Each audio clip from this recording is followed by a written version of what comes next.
This is now we're getting into what I call the boomer years, because in the boomer generation we had hockey leagues started popping up from everywhere.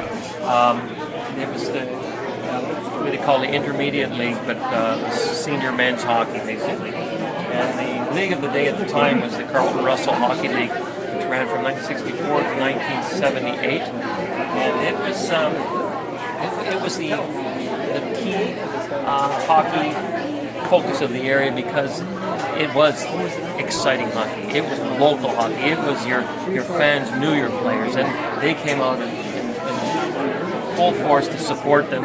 And of course, the rivalries that became apparent after a few years brought out more fans than this arena could almost hold, because they were hanging off the rafters at most times, and the enthusiasm was just unbelievable. And that, I think, really kicked off the competitive level of hockey in this area to the point where you could see that it had a long life ahead of itself, no doubt about it.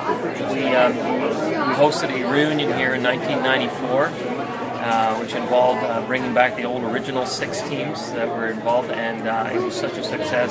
Ran it as a round robin sort of friendly tournament, but the camaraderie, all the reminiscing of the good old days and the war stories of hockey all came out, and it was just tremendous response. It just once again shows you how this community is so behind hockey, and the spirit of hockey lives in this community so well.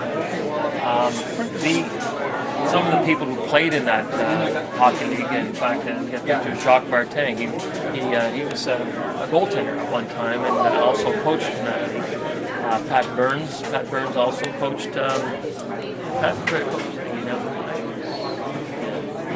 Pat Burns coached in that league, and I'm not exactly sure which team that he did in the Carlton Russell League. And there were some real stars, local stars. Of course, Barry Irvin was one of them.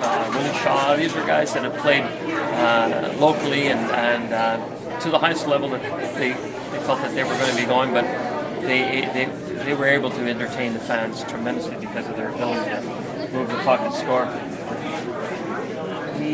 We have this sort of drifting on through here, a continuation of this. There was another league that also ran similar to this, actually prior to the Carlton Russell League as well. There's not a lot of history on it, but I do know that we have a picture that was back in 51, 50. That was called the Russell League, and it's on another display. But it was similar format. I think it really concentrated more on the local towns, whereas the Intermediate League reached out a bit further. And then later on, that became the Senior Men's League that expanded even quite further to Rockland and towns at a greater distance.